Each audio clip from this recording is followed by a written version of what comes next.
Hello and welcome everybody. Today we're going to have a discussion about a marriage covenant. So if you're interested, stay tuned. So today I'm here at the river, a beautiful view. It's cold, but it's still very, very beautiful. A marriage covenant.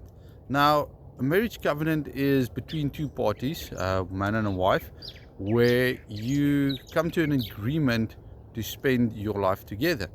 Now, interesting, a lot of times the marriage contract has stipulations, but in these days, not many marriage contracts have stipulations to say, but this is the contract, let's say a 20-page document. Most of the time, it's just a normal, straightforward, small agreement. Now, the point that I want to make is when the Israelites were wandering in the wilderness, they had the opportunity to make a covenant with the Lord. Yet it did not go as planned, and they went astray. And therefore the Lord had to give them many, many laws so that they can remain in a form of a contract. Now, when we forward to today's terms, where a lot of times people have a one-page document for a marriage covenant and only a ring to symbolizes the importance of the marriage.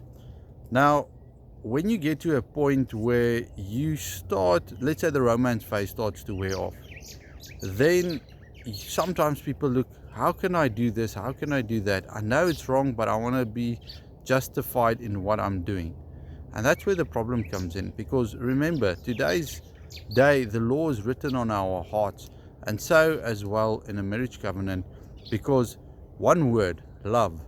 Love is mostly summed up in doing to other people as you would want them to do to you.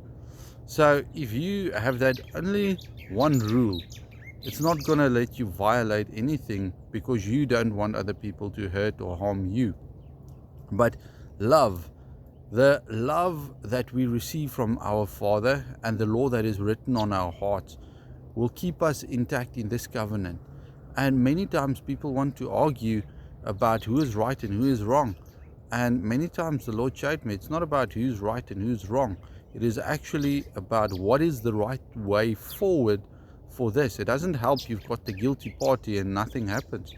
You need to get a solution.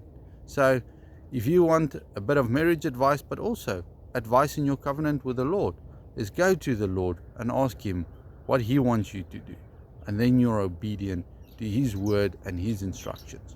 Father, I pray today that we'll listen to your word and your way, that we'll not do our own will and want to justify our own will, but that we will glorify your name by doing what you created us to do. I thank you for your mercy, and I thank you for your love, and I thank you for that in the name of Yeshua. Be blessed.